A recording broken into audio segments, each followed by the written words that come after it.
What's up, Green Bay Packers fans? Welcome back, and as always, thank you for joining me. My name's Paul Brettel, and if you're up for it, we're here to discuss my quick takeaways from the Green Bay Packers' performance on Thursday night against the Detroit Lions. But first, hit like on the video, hit subscribe on the YouTube channel. I do greatly appreciate it. You can follow me on Twitter at Paul_Brettel, and you can find all my work over at Packers Wire. So like I said, if you can stomach it, if you're up for it, let's revisit the Packers' performance against the Detroit Lions. And as always, I got a number of different bullet points that I'll talk through, but we can really summarize the performance, what we saw from the Packers, with one key aspect. The Lions dominated the line of scrimmage on both sides of the ball. Just an absolute dominant performance. As the old saying goes, if you can control the trenches, you can control the game. And that's exactly what we saw from the Detroit Lions. They ended up running about 20 extra plays on offense in comparison to the Green Bay Packers. They held the ball for, I believe it was about 15 minutes longer than what the Green Bay Packers did from a time of possession standpoint. It's going to be really, really difficult to win games when there is that big of a discrepancy in those key categories, plays ran and time of possession. And again, we can trace those results back to the Lions' ability to control a line of scrimmage, specifically in the run game. Let's start with the Packers on their side of the ball, the offense. The Packers averages 2.3 yards per rush in this game. And then on passing plays, Jordan Love was under constant pressure. Regardless of what Love was asked to do, who you're supposed to target, what the play design was. On a number of those plays, it didn't matter because he was under pressure almost immediately. And circling back to the run game, this has been an issue for this Green Bay Packers offense all season long so far through the first 4 games. And if you tuned into my video with my 5 big things to watch for, to keep your eyes on during this game, a lot of that conversation centered around the run game on both sides of the ball. And we saw why. The Packers' inability to move the ball on the ground against this Lions defensive front, puts them behind the sticks, puts them in predictable passing situations. Now you got a defensive front that features Aiden Hutchinson able to pin its ears back, be aggressive, and just go and get Jordan Love, go and get the quarterback. Not a recipe for success. From an overall defensive viewpoint, when offenses are in those second and long, third and long situations, the defense is doing the dictating. They're the ones able to get into favorable matchups. And we saw the Detroit Lions able to do that and able to execute on it. So the Packers' inability to move the ball on the ground has a massive, massive negative trickle-down effect to their offense and to their passing game. And again, we saw that on display, unfortunately, against the Detroit Lions. On the other side of the ball, the Packers couldn't slow the Lions' run game whatsoever. This is the second time in 4 weeks that the Packers have allowed at least 200 rushing yards to their opponent. The Atlanta Falcons did it against them just a few weeks ago. And again, same way there's a negative trickle-down effect on for the Packers and their inability to run the ball, there's a positive trickle-down effect to the passing game for the Lions because they can't move the ball. They're now ahead of the sticks. That opens up opportunities in the passing game for them. That sets up play action, something that we know the Lions want to do. They want to run the ball. They want to use play action off of it. Jared Goff has been very efficient in doing so this season. And in addition to that, the Packers pass rushers, the strength of this unit, they can't be as aggressive. When you're facing a 2nd and 3 or a 3rd and 2 situation, you can't go all out and just rush the passer because you have to be wary about the run game. So again, it takes a little bit of that aggressiveness, a little bit of bite that this defensive front has away from them. Also, when the offense is in 2nd and short, 3rd and shorts, they can rely on the quick passing game. They don't need these longer developing routes, again, which gives the pass rush time to get to the quarterback.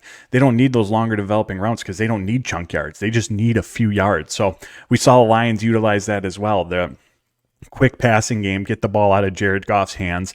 And again, you put all that together and it led to just a dominant performance from the Lions, who absolutely controlled the game. And it all started with their ability to run the ball against Green Bay and not allow Green Bay to run the ball.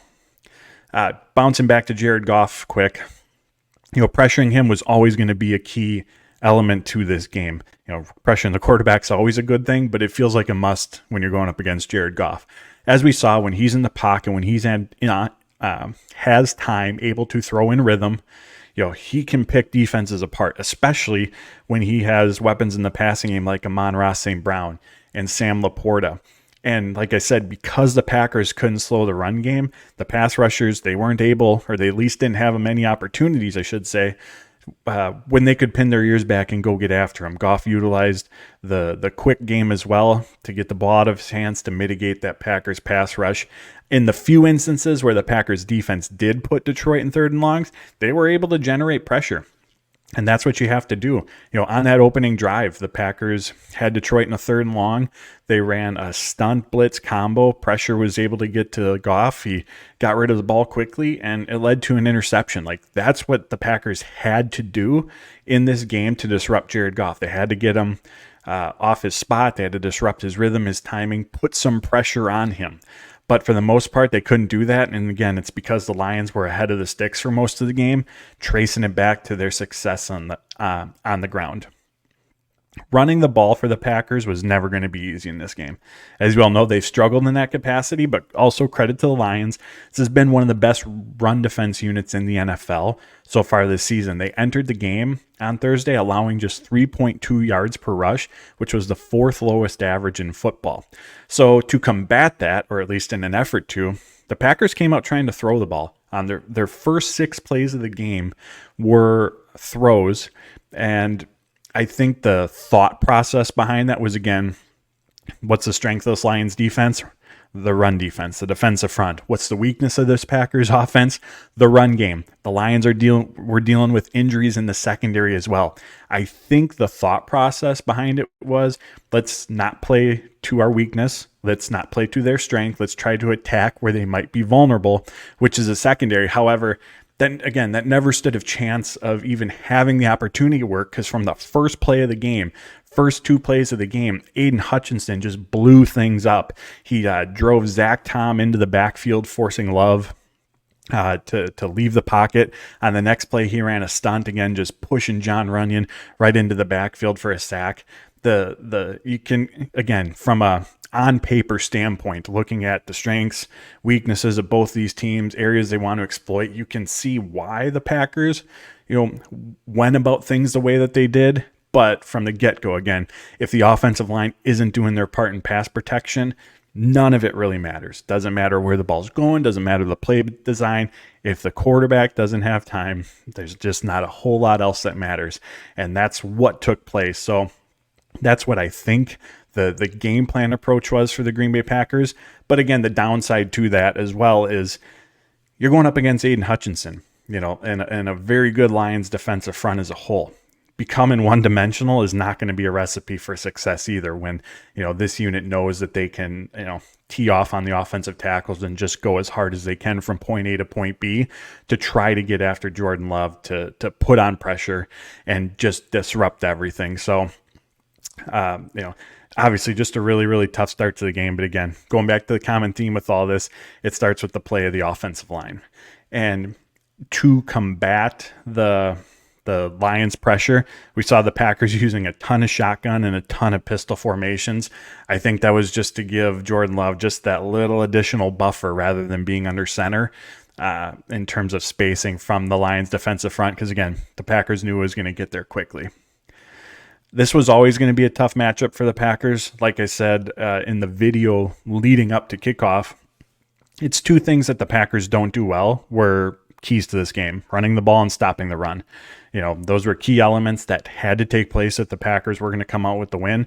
And against a very, very good Lions team, asking the Packers to execute in areas that are not strengths for them, that's asking a lot. Again, not to say that they shouldn't have performed better, not to say that the game, should have gone as poorly as it did, but from a matchup standpoint, this was always going to be a tough one for Green Bay. The Lions came into the game ranked 28th by DVOA at defending running backs in the passing game. I wrote an article about this over at Packers Wire before kickoff, talking about how I thought Aaron Jones could be a big part of the Packers passing game. One, just mentioned, the Lions have struggled defending running backs in that capacity. And 2, because running the ball was going to be difficult, because the Lions have such a stout pass rush, using Aaron Jones in the passing game, typically that's going to be in the quick passing game, gets the ball out of Love's hands, gets him the ball in space, opportunity to, as we saw week 1 against the Bears, generate some explosive plays by getting him the ball in space and just letting his playmaking ability take over. Also, the quick passing game, when needed, it can mimic the run game to a degree. You start off the ball with 1st and 10. In the quick game, you can pick up 4, 5, 6 yards like you would on the ground to again put yourself ahead of the sticks in a more advantageous situation. However, that was not the case whatsoever. Aaron Jones ended up having just 1 target, I believe, in the passing game. Wasn't even, at least from what I saw in the initial viewing, was not even looked at all that much in that capacity. And again, to a degree, it goes back to, doesn't much matter what the play call is when the offensive line is, getting beat that quickly. But I did think that was going to be a bigger component of this game. And while we're on Aaron Jones, I want to talk about just his overall touches. I already explained what I think the thought process was behind the Packers trying to, come out passing the ball instead of running into that Lions defensive front. And I'll be honest, I'm not sure that giving Jones, those few extra touches early on in the game would have changed the outcome of this all that much. The Lions just absolutely dominated. Maybe Jones could have, picked up a few yards here and there, but again, that defensive front for the Lions, that front 7, I should say, as a whole, was so good. You want to get your playmakers the ball, but when the offensive line's having that many issues, I don't know that there's going to be that big of a difference for the Green Bay Packers.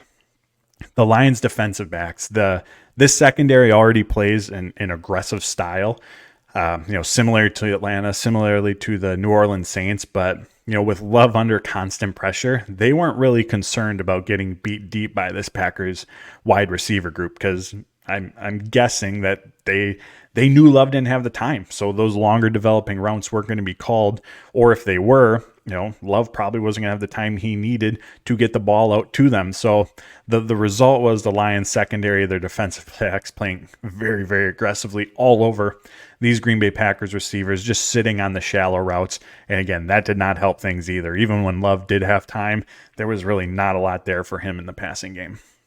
Shifting gears to special teams, I mentioned this last week. I think we can all say we love Keyshawn Nixon's aggressiveness, but that aggressiveness on kick returns right now, it's hurting this Packers team.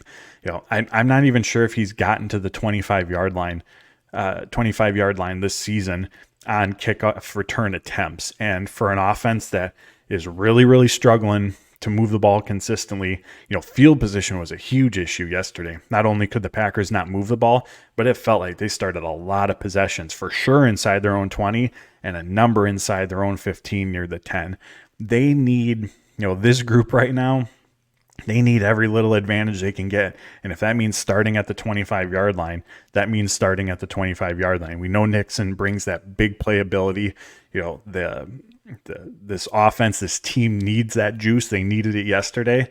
But to a degree, it feels like that inconsistency and inability to, even get beyond the 20-yard line at times is hurting this group. And the special teams unit as a whole, it's been a disappointing start to the season. They've been inconsistent. There was the punt return that they gave up against New Orleans. There's been some muff punts by Jaden Reed. There's been a ton of penalties. This special teams unit, second season under Rich Bisaccia, has not performed well through the first few games of this season. Roster note, after a rough start for the Packers defense, we saw Corey Ballantyne take over for Carrington Valentine as the boundary cornerback. It did not appear to be injury related whatsoever, but the Packers obviously through that second quarter, I believe that's when Ballantyne took over, felt more comfortable with him out there at cornerback. Aiden Hutchinson, as advertised, he was giving Zach Tom fits all night, both with power rushes, both with speed rushes. We saw him running stunts that gave John Runyon problems. And then during obvious passing situations, and offensive coordinator Adam Stenovich alluded to this earlier in the week, that they're moving Hutchinson around a lot more this time of this season compared to last. And so we saw him lined up over Royce Newman on a few pass rush snaps, and that ended, as one would expect. Of course, Amon-Ra St. Brown receives a lot of well-deserved attention for his ability as a receiver, but rookie tight end Sam Laporta for the Lions, he's a matchup problem. He can impact the game in a variety of ways. As a blocker, as a pass catcher, He can line up in line, in the slot. The Lions use him on the boundary quite a bit, has yards after the catch ability. He's so difficult to defend. And when you have that versatility at the tight end position within your offense, and hopefully we see Luke Musgrave bring this to the Green Bay Packers, but it just adds so much unpredictability to what the offense is doing and makes things much more difficult for the defense. If you have a tight end who could stay in and block or run a route pre-snap, it's difficult to decipher what's he doing, what's the play design, what are the responsibilities of those around him. And obviously Laporta has the ability to win one-on-ones, create mismatches for himself with his size, with his speed at that position.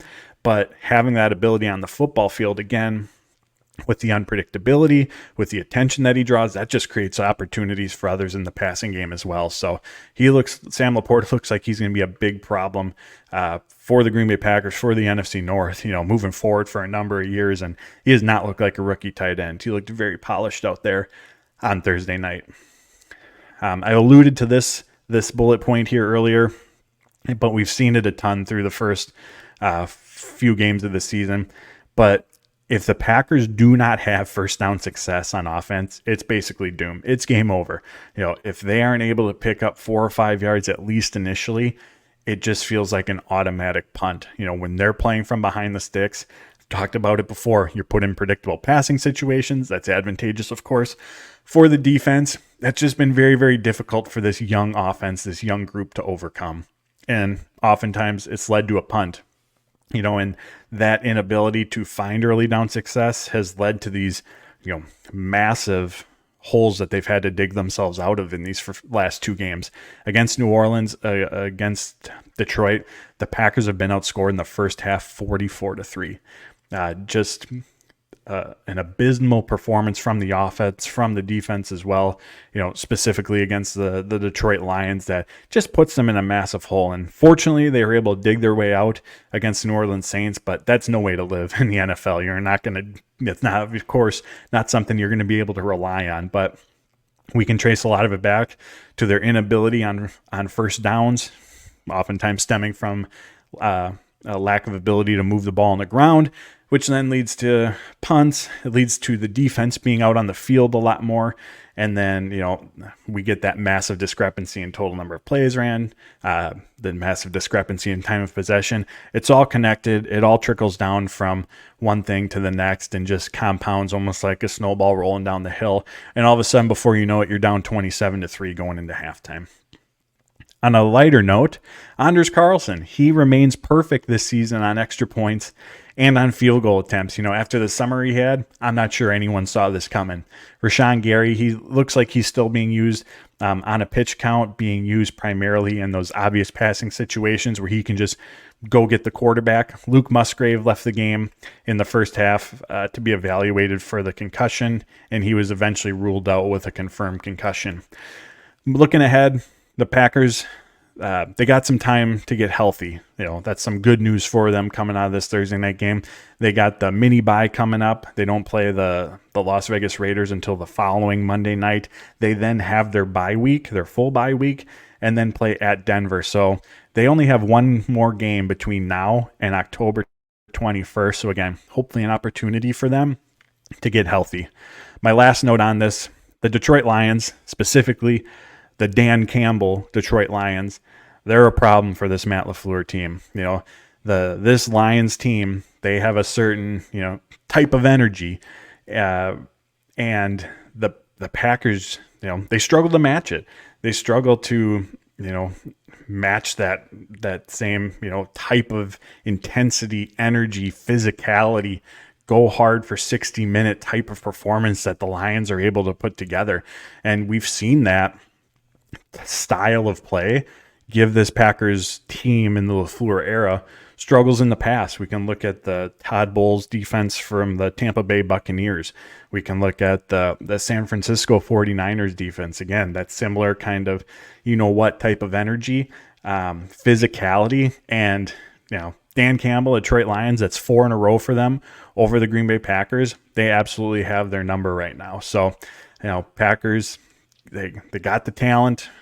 Matt LaFleur has won a lot of games in this league, but they're going to have to find a way moving forward if they're going to overcome just that added juice, that added intensity that the Lions bring on a weekly basis, not just against Green Bay, but every single week. So there you have it, my friends. Thanks for sticking through all that. I know it wasn't pretty, but those are my quick thoughts, instant takeaways from the Green Bay Packers performance. As always, hit like on the video, hit subscribe on the YouTube channel. I do greatly appreciate it. You can follow me on Twitter at Paul_Brettel, and you can find all my work over at Packers Wire. So until next time, friends, take care, stay safe, and as always, go Pack Go.